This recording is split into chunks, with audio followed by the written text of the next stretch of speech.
Welcome to the EOB podcast, where we talk about the weekend box office and the new openings this week. I'm Beno, and joining me is San Duong. Hey, San, so welcome back to another podcast. Yeah, thanks. All right, so last weekend we have the studios dumping a lot of movies in theaters. hmm Including Geostorm, Only the Brave, The Snowman, same kind of different as me, and Boo 2, Madea Halloween, which is the sequel to Tyler Perry's horror comedy. Yeah, and okay, not all of them Right. do as well as I don't know. Did they do as well? We'll get to that. Yeah. Okay, how about you bring us in with the weekend box office? Okay, at number one, not surprisingly, well, actually, maybe surprisingly, I forgot how we predicted these films, but at number one, Tyler Perry Boo 2 and Madea Halloween pulled in 21.7 million at the box office. That's that's not bad. It's a little bit lower than the first one. I think the first one pulled in what 27 or 28 million. Yeah. So this is not bad for a sequel for Tyler Perry, and it's up there with one of his better openings. He's kind of consistent, and the budget for this is only 25 million, and they already pretty much made that much on opening weekend. But surprisingly, they only opened this to about 2,400 theaters, considering how well the first film did. And the per screen average is pretty high, 9,000 per theater, which is pretty high for a wide release. Well, yeah, I mean, because like I said, the studios dump a lot of movies into the theaters, and there's also the existing ones as well, the holdovers from the previous hmm weeks. So it's not hmm surprising that a movie, especially a sequel for Tyler Perry's, right, that to not get so much because it is released by Lionsgate, and they don't have the muscle of the larger studios. Yeah, sure. Yeah. Okay. And Um, then Boo, the first Boo movie, Tyler Perry's second highest grossing movie, surprisingly, right? yeah, right. And What were our okay, let's predictions? get to a good part, right? Our predictions. I said it could open to 20 to 25, and you say 25. I mean, which is about there. I mean, Tyler Perry has his fans. Yeah, we He's were pretty about there. consistent. Yeah, it's kind of like in the middle of your range. Mm-hmm. So we're kind of there. Yeah. Right. So, another good, I guess, opening for Tyler Perry, and this is a sequel, right? I mean, sequels, depending how it goes, typically, does worse than the first movie, but it's within calculations, I guess. Yeah, although this one, I think these films, especially sequels, tend to be very front loaded. Mm-hmm. So, I mean, this one did about 22 million. I'm not sure if it'll reach it'll have the kind of legs as the first one. I think the first one eventually ended up grossing like 75 million, something like that. Mm-hmm. This one might not get there. This one might have trouble. This one might get to around 50. Yeah, because it is the first Tyler Perry movie. Like you say, around 73 million. The opening is higher, even 28 million. This one hmm opened to 21 million, meaning that they didn't get enough audience, or the interest level taper off a bit. Yeah, Right? yeah. And then it can only drop from there. Yeah, and these films tend to be really front loaded. Mm-hmm. This one will probably have trouble getting to 50 million. But hey, the budget's only 25 million. The Tyler Perry business is still booming. Yeah, he's making money for Lionsgate, right? Yeah, They budget accordingly, and they will squeeze out a third movie. yeah, yep, definitely. Should we move on to the second new release? Sure, sure. Bring us in. Okay, at number two is Geostorm. It pulled in 13.3 million. I think it's the widest release of the new films. It was released in almost around 3,200 screens, and at a budget of 120 million, 13.3 million is will make this a bomb unless it does really well overseas, which is very possible. It pulled in about 50 million overseas, so yeah, they're gonna need that. Yeah. In the last podcast, I described Geostorm as kind of like one of Gerard Butler's Fallen movies. I think the first one was Olympus Has Fallen, and then London Has Fallen, and now this one takes Mhm. place in space, right? And you know what I said about when a movie takes, move their location to space. Yeah. Well, I think this one has more to do with the disaster films instead of Gerard Butler's Fallen films because it's directed by dang it, what's his name? Dean Devlin. Yes. Yeah, Dean Devlin, the guy who produced all those Roland Emmerich films, Yeah, but he's like more of a 94 and Stargate. yeah, but he's more of a producer, than a director. Yeah, and this is his directing debut. And so he's one of those guys who did all those disaster films. And Geostorm is kind of like, like you said, is when you put disaster films in space, that's the end of the genre. Well, Like in this genre, there's nowhere else you can go when you go to space, and that's pretty much what it is. And the opening closes, because Roland Emmerich has milked this disaster. There's only so many disaster movies you can do, and he's surprisingly successful. He did The Day After Tomorrow. Even after that, he did 2012, which also did really really well. And you're like, where can these disaster films go? How many times, how often can you see buildings and earth being blown up into smithereens and people running and cars, flying all over the place? There's nowhere else to go but space, and that's pretty much the end of the genre, like you said. but yeah, but did he do like 2012? I don't believe so. He didn't do 2012. He didn't do the Edge of Tomorrow, but he has produced all those earlier Roland Emmerich Okay, films. like Independence Day Yeah. and a And couple. Stargate, Yeah, yeah. and So he also did this. yeah, what you're saying is overdone. This genre, and taking it up into space doesn't help it any. Yeah, Okay. yeah. I mean, I think he and Roland Emmerich had a falling out, Hmm. so he started producing his own films. Roland Emmerich started producing, writing, and directing his own films. Hmm. And now Dean Devlin has moved on to directing. And it doesn't look good for him at this moment. Yeah, yeah. Well, the thing is, Roland Emmerich has already completely saturated the market. He came in too late. I mean, if he came in before, like the Edge of Tomorrow, not Edge of Tomorrow, the Day After Tomorrow, maybe. But he came in like after the Day After Tomorrow, after 2012. He came in at the tail end of the genre. If he came in earlier, directed earlier, maybe. Yeah, or it could be this movie could be just like too ahead of his time. I mean, with all the climate change controversies, like maybe people just don't want to think about climate change, right? I don't know if it's too ahead of his time. It's just way past his time. I think it's the Okay, opposite. all right, It's the other way past around. his Okay. time. Yeah, because I mean, M Night Shyamalan did The Happening, which was a climate change thing, and that opened up pretty well. But in the long run, like a lot of those M Night Shyamalan films during that period, they open and then they disappear.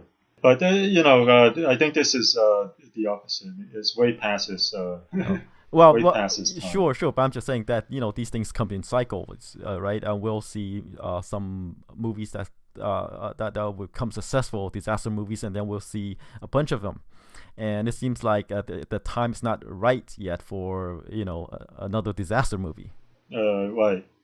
Especially considering, even with the Roland Emmerich disaster movies, the Marvel superhero movies, we've seen things blown up in as many ways as we can see them. And, there's nothing else surprises us anymore. Yeah, and this thing talks about satellites controlling weather and it falling down and stuff like that. I think that's been done in one of the Triple X movies, I believe. Yeah, the last Triple X movies. Yeah, the last Triple X movie with Donnie Yen. Right. So Dean Devlin, I came too late. Came to the party too late. Yeah, can't really judge his directorial debut, right? I mean, it could be just like you said, it's been done too many times for him to come in and Yeah, well, innovate. it didn't look good didn't for him though. innovate. At 12% on Rotten Tomatoes. Oh yeah, that's pretty bad. Yeah, that's pretty bad. All right. I think we given this movie way too much time than it deserves. Well, it is a disaster, right? So hey, there it goes. Okay. All right. All right, all right. You bring us in on number three Okay, then. all right. So enough with Geostorm. Number three is the horror movie Happy Death Day. It's the Groundhog's Day horror movie, right? It pulled in Mm. about 9.4 million over the weekend. Drop off is huge, 64%, which is typical of horror movies, right? They have Yeah. a huge opening weekend, then the second weekend usually drops off in the high 60s, 70s, or 80s even, depending on the movie. Yeah. And Unless they're directed by James Wan, yes, then they hold on. right. They just probably just give him some producing credits maybe. Uh, Yeah. Domestic Right. gross after 2 weeks is about 40.7 million. And of course, the Yeah. movie is a huge moneymaker. It's by Jason Blum. He's producing it, right? The budget's about Hmm. 4.8 million, about five if you round it out. So it's gonna Yeah. make money, a lot of money. Yeah. Well, it's already made a lot of money. It's already made enough for him to crank out another 10 All films. right, right. And the worldwide take right now is about 54 million. So and still ways to go. Right. Right. Yeah. At number four is Blade Runner 2049. The steep drop continues. Pulled in 7.2 million over the weekend. The drop off is like 54%. The total after 3 weeks of release is 74 million. That's half of his budget, about half of his budget. Worldwide take is at 194 million. It needs to make another 100 million to break even. Okay, the good news is it hasn't opened in China yet. Let me see, has it opened in Japan yet? It hasn't opened in Japan yet. So there's some big markets for it to go. Let me see. It has opened in South Korea. So China and Japan, we'll see if they can save the movie. Yeah, I mean at this time it's losing money, right? It's only Yeah. 194 million worldwide so far, and the budget's 150. Hmm. Like you say, it needs to make more than that. Yeah. I think if it makes another 100 million, that puts it at break even theatrically, and it's gonna probably break even or make a little bit of profit on Blu-ray because these are hardcore fans and it's super well reviewed, and the people who loved the first one love the second one, and when the Blu-ray comes out, they're just gonna gobble it up. Yeah, and if the director has his way or the studio has his way, they're gonna crank out like 4 or 5 director's cuts just to milk it, like the first film. Well, maybe that's the way to make back this money. But Blade Runner, Yeah. a franchise, as it seems like, I guess moviegoers loves it more than the general audience. It's one of those films. Even though you say that it's pretty mainstream with its opening, but it should be more than that, given I guess the acclaim the first movie Yeah, yeah, has, yeah, right? But it yeah. just seems like it just never broken out. Well, it's one of those films where your general audience, the way they think of sci-fi films, is very different from what this film is about.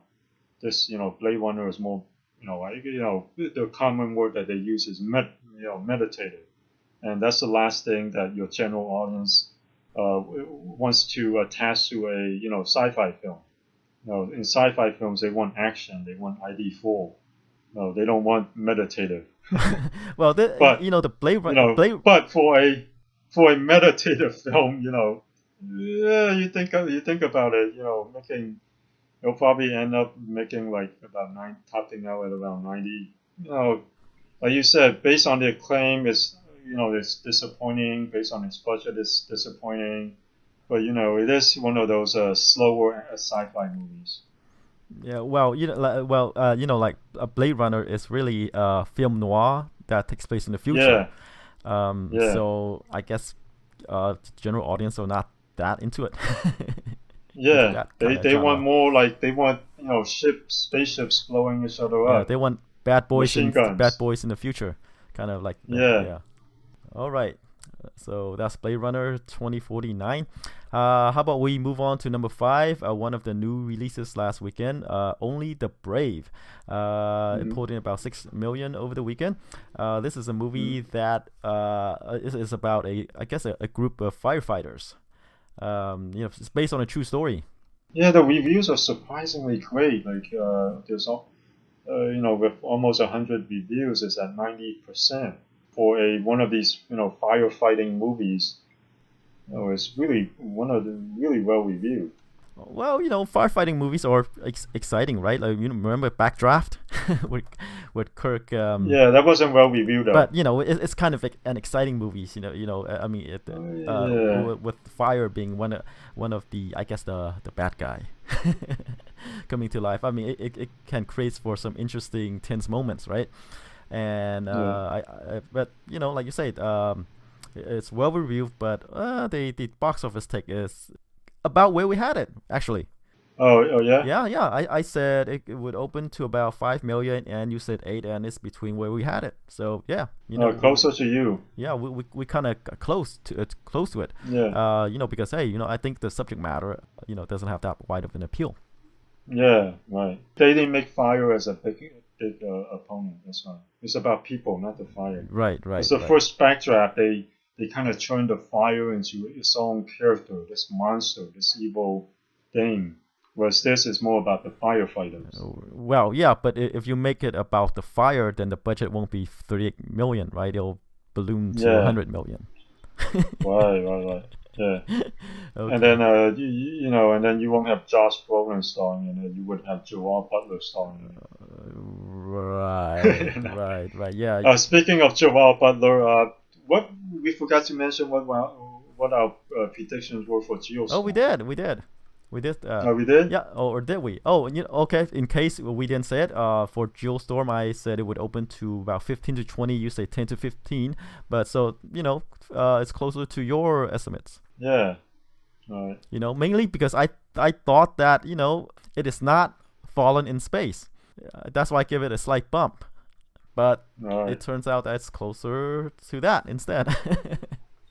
Yeah, right. Okay, all right. Now we can close out Geostorm and move on to number 6, which is the Jackie Chan Pierce Brosnan thriller, The Foreigner.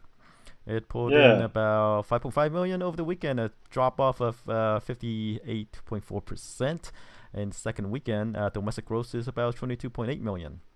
Yeah, the drop off is kind of high. I think it's direct competition from Geostorm, for the action crowd. 23 million, I mean, it's already, surpassed what people thought it would do in the US. But, worldwide, it's already done 111 million on a budget of 35, so it's already profitable.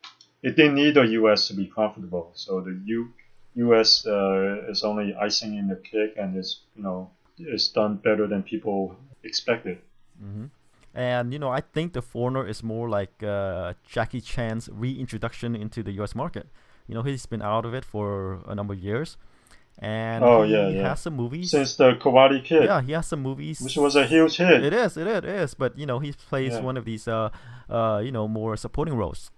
Yeah. But I guess this is more of him. Like I say, this is more of him being reintroduced to the U.S. market. Since he has some big movies going to come out. Mm-hmm. So I think we're gonna see more of his movies, co-productions, coming here.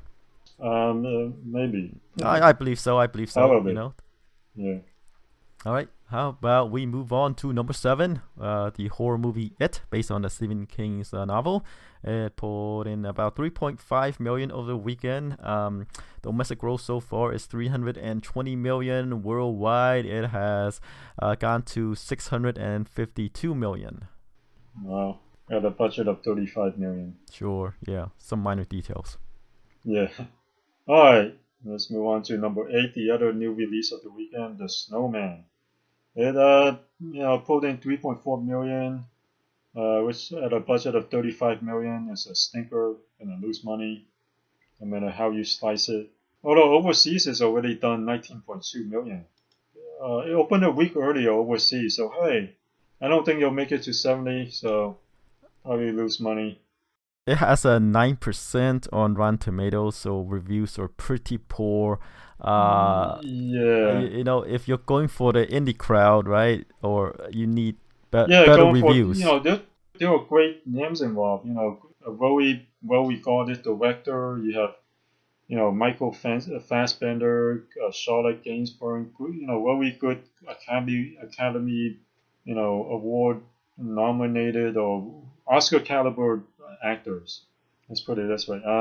And it hugely disappointing. I read a interview where the director Thomas Alfredson, they asked him about the terrible reviews, and he's like, he basically said it was originally a Martin Scorsese film. He abandoned it, and they didn't have funding. Suddenly they had funding, and they told him, "Hey, make this movie," and he was just thrown out there to make this movie. And they only had a certain amount of money. When they ran out of money, they stopped production, and he said there was still 15% of the script that wasn't shot. So he was like, "There's just material that connects the story together that he didn't shoot, and he had to kind of make it up in the editing room." So it's kind of one of those unfortunate things where he was kind of thrown into a film and kind of shut down before they had time to finish it, and he had to kind of produce something with whatever parts he had. Sure. Well, that's his excuse anyway. Right, sure, but hey, we just judged it by its final products, and films have an interesting development history, right? There's always these things, but at the end, right, is the final product, and it's just not well reviewed at all. Yeah, not well reviewed, and it didn't do that well either. Yeah.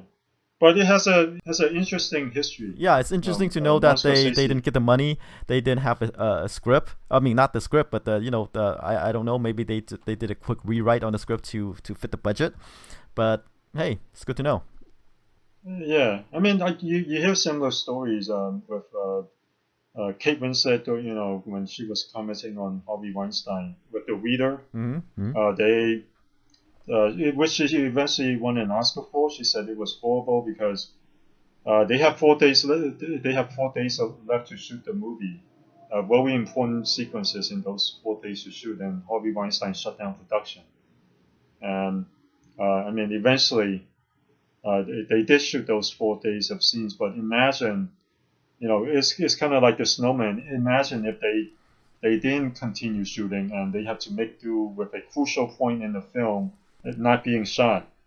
The Reader might have turned out to be a disaster, just like the Snowman. Well, it goes to show, shoot the important scenes first before they run out of money. Yeah. Yeah. Now, sometimes it's true. Shoot the endings first. All right. Okay, so anyway, it took a winding road, right? Morton Scorsese for a long time wanted to make the Snowman, but just I guess even for him, funding was just not there. Either not there, or maybe it was there, but after he backed out, people started putting money away. And they kind of threw this acclaimed film director into the fire and say, "Hey, make this movie." All right, let's move on to number 9, American Made, the Tom Cruise movie. Pulled in about 3.2 million over the weekend. Domestic gross is about 45.5 million. The budget is 50, and worldwide, it made 121 million. And it's pretty well reviewed too. American Made, 87% on Rotten Tomatoes. So overall, I think not a bad outing for Tom Cruise. It's going to be profitable. It's well regarded. It's not one of his, action thrillers. No, but if you look at the poster and you look at the storyline, it seems like this movie is something that Johnny Depp would have made or would have starred Johnny Depp. Yeah, that's true. So instead of Tom Cruise. And then it would have bombed and been terribly reviewed, especially given his track record recently. Right. So he's one of those actors that whose real life has got entwined with his star power, I guess. Just kind of like Tom Cruise. Yeah. All right. Rounding out the top 10. At number 10, the Kingsman, the Golden Circle, put in 3 million over the weekend. The total is at around 95 million at a budget of 104 million. It'll eventually get to 100 million and possibly even 104 million to equal its budget. You see, the worldwide figure is at 345 million, which is pretty interesting because at a budget of 104 million, it's made it's made more than 3 times its budget. And the first one made over 400 million worldwide, and this one looks like it's getting close. It might get there. Yeah, it has. I guess I believe it hasn't opened in China yet, right? So it still has a big chunk of money to make. Yeah. Let me see. Let me look at China. I don't see it in Box Office Mojo yet, but maybe it opened over the weekend. Mm-hmm. Oh yeah, okay. No, yeah, it did. It did. It opened. Okay. Yeah, it opened in. It opened over the weekend, and it grossed about 44 million. Okay, which is pretty So good. huge huge opening in China. So it might eventually get to around 380, maybe even 400 million when it's all said and done. You don't think it'll over across the first movie's 414 million? 414. Yeah. It might get there. It might get Okay. there. Okay. Has it opened in Japan yet? Not yet. Hey, it's another huge market. So hey. So domestically, I think it did worse than the first movie, but not that much worse. And Yeah, not that much but worse. worldwide, Yeah. it has the potential to make more than the first movie. I'm not sure, but I think it could equal it. Okay. Oh, close. Yeah, get close. Yeah, and we'll probably see a third one. Oh, of course. They're gonna Yeah. milk this. And of note is number 12 in the 12th spot, the other new release over the weekend. It's same kind of different as Me. It's the faith-based film. It put in about 2.6 million over the weekend. Yeah, not that good. Yeah, not that good. Yeah, I said it could open to 5 to 10, depending on how the wind is blowing. And you said about 5, so we're just kind of there. Yeah. We just couldn't judge his faith-based films.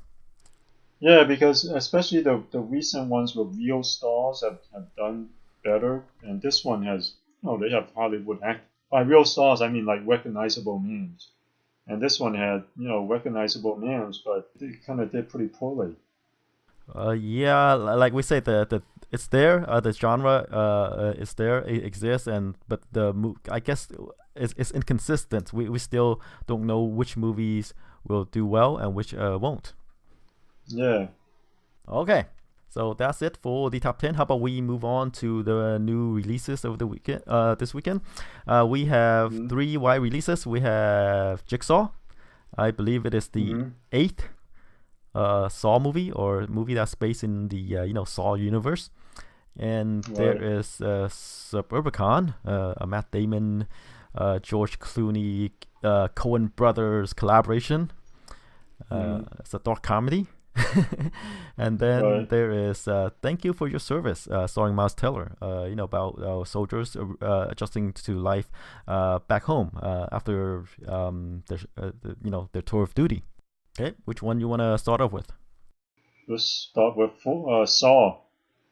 Okay, Jigsaw. Yeah, Jigsaw. Yeah, like I said, it is the 8th Saw movie. Is it the 8th? The 8th. Let me see. Which one is Saw 3D? Okay, I guess Saw 3D is the 7th. The 7th. Okay. Yeah. Wait, is Saw 3D a 3D conversion or not? It's probably a new movie. I don't know. Yeah, it looks like a new movie. Okay. So Saw 3D was the last one that was back in 2010. So 7 years later, we have another one. Yeah, Jigsaw. The returns for the Saw films were had a downward trend since Saw 4, I guess. Saw 5. The first one pulled in 56 million, which was a surprise hit at the time, and then the second one did 87 million, then 80 million, then 63 million, then 57 million, and then 28 million, and then the last Saw movie did 46, so received a little bump, but it is kind of on a downward trend. Yeah, so let's see. The franchise peaked with the second movie, at least domestically. Yeah. Yeah. and then it's downhill from there. Yeah. But the budgets, the budget for these films are pretty low. It is, and this the Saw movies are in the I guess the subgenre of horror movies called torture porn, where Yeah. people get mutilated, killed in various gruesome ways. Yeah. And this franchise is one of the couples that are, I guess, targeted toward adults. They're not like stupid teens getting killed, like Yeah. like the what's that movie? The Predestination movies, kind of like, Oh, yeah. or Right. and various Right. others. But these Yeah. movies feature adult actors. Yeah.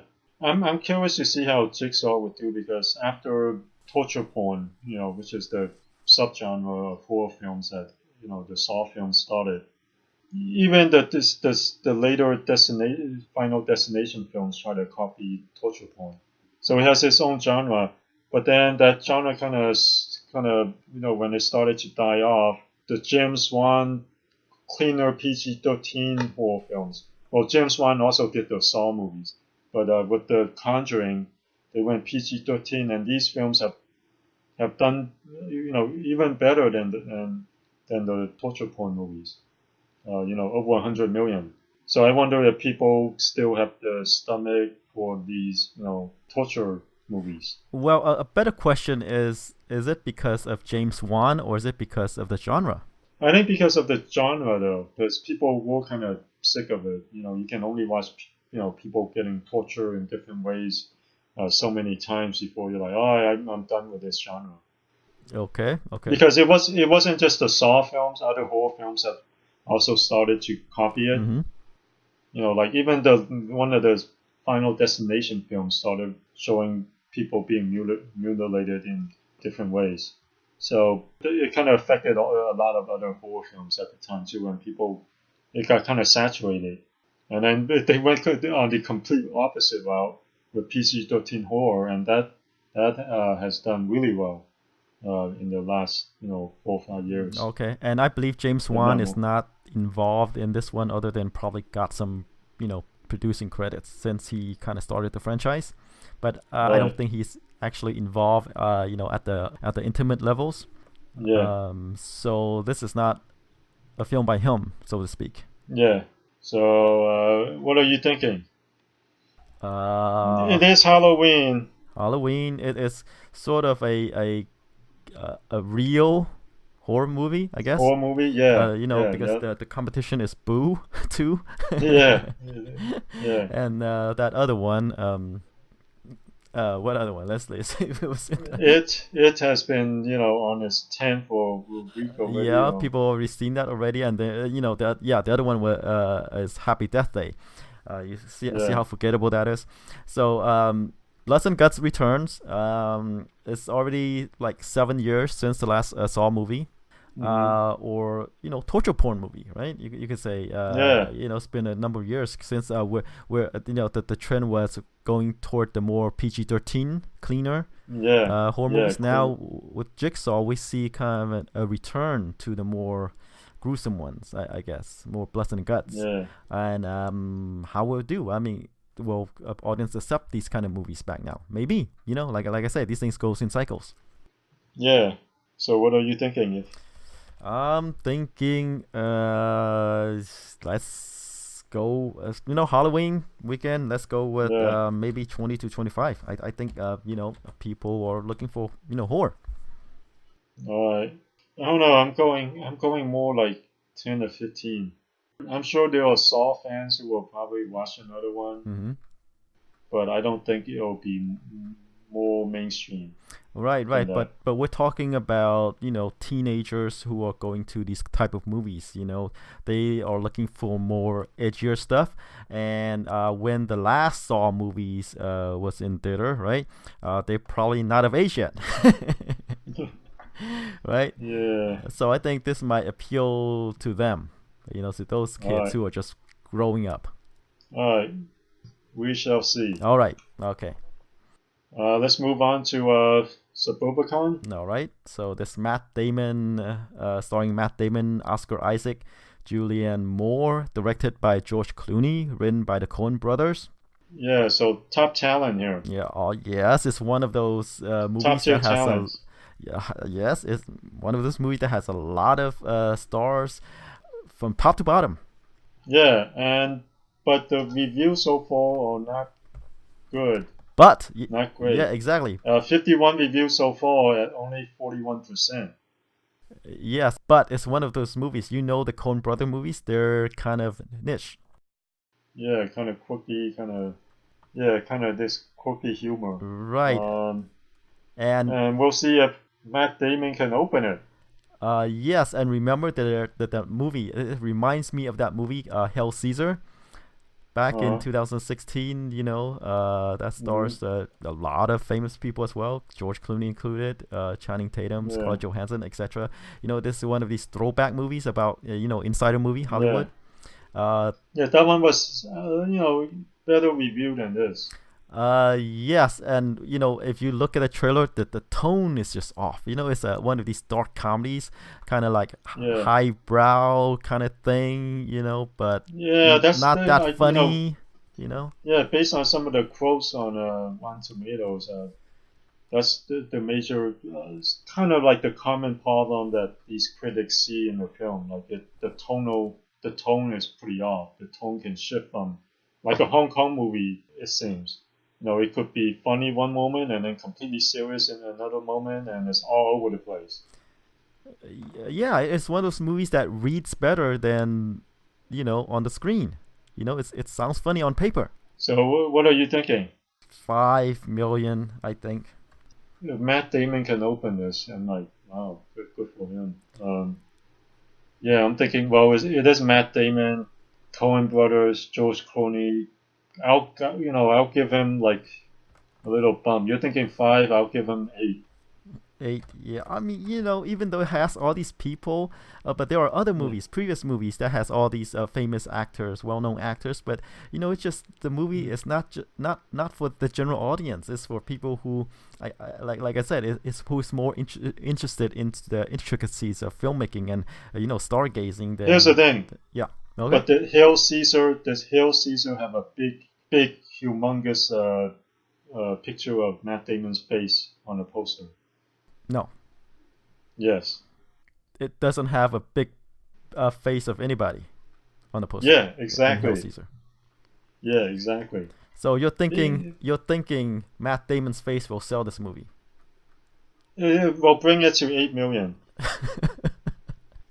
because was the Great Wall. It's the same thing. They put that same face, that same 3/4 view on in the Great Wall. It must be on his contract or something. You gotta put his face that big at that angle, and then put everything else around Oh well, yeah, but who else are you gonna put on the poster if not Matt it. Damon? In the Great Wall, right? Yeah, That yeah, I that I true. understand. That I understand. But Suburbicon, you could put anyone's face on it, right? And it'll work probably just as well. All right, I'm going eight. You're going five. Yes. All right, let's move on to the last film, Thank you for your opening service. film. Okay. So it's a drama starring Miles Teller, Haley Bennett, even Amy Schumer's in here for some reason. Hmm. Tells a story about soldier adjusting to life. When the tour of duty is After, done. Yeah. yeah. The trailer looks pretty generic though. Like they go to war, they come home, they have trouble adjusting to life. Yeah, I don't see anything differentiating this from any other movie of the same type. Yeah, you look at the trailer.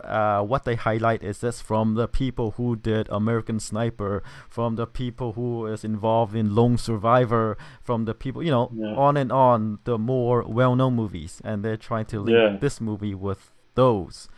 And yeah, Miles Teller is not there yet as a big draw, but I believe yeah. he's growing into one. I don't know. He hasn't opened. I don't think has opened any film. No, Fantastic Four. He hasn't opened any film with him as the main lead. So I'm not sure if he might just be one of those guys who are good in an indie film, but not. But he hasn't shown that he can open a movie at all. Well, no, not in blockbusters, but I'm saying he's getting credits as a good actor, and He's in a lot of he's Yeah. he's in a lot of movies, Mhm. but he hasn't opened any of them. Sure. But right now in this movie, Yeah. I see him that he's aging into a leading man material. But I'm not sure if this movie will be that, breakout movie.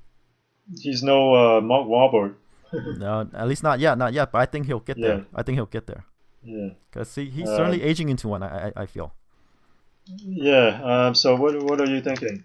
Again, movies that probably won't play that well, because like you said, this is similar to other movies of this type. So probably maybe 5 to 10. Yeah. He's no Bradley Cooper. He's no Mark Wahlberg. He's not gonna open this film to those kind of huge numbers. Like Lone Survivor opened to like 35 or 40 million, and American Sniper even slightly higher than that. Mm-hmm. So this one, yeah, no, the trailer just looks so generic. I'm thinking around 5 too. Yeah. I mean, it looks good. I believe it'll be well reviewed, but You think so? yeah, I don't know. no, I believe It looks so. The trailer just looks so generic to me. it does. It's like it doesn't show anything that differentiates this from any other movie about soldiers returning from war and having a tough time adjusting to it. Yeah, but I think it's one of those well-told movies. Well, yeah, we'll have to see Mhm. if it's well told or well directed. But if it's one of those films that would open the floodgates and let critics review it early, the fact that they're not doing it means they might be hiding something. You have a point there too. And because the trailer looks so generic, I'm thinking it's going to be poorly reviewed. All right. Well, we'll see. Yeah. So, but both of us agree that it's not gonna be open that high. Yeah. I'm saying 5, Yeah. 10 million, depending. Like I say, this movie appeals to certain demographics, and if they turn out, then it could open as high as 10 million. If not, then we both agree that's gonna be around 5 million. Yeah, right. So, all right. So that's it for the new releases. Jigsaw is has the widest opening with over 2,700 theaters. Yeah, I think I might be a little low on that.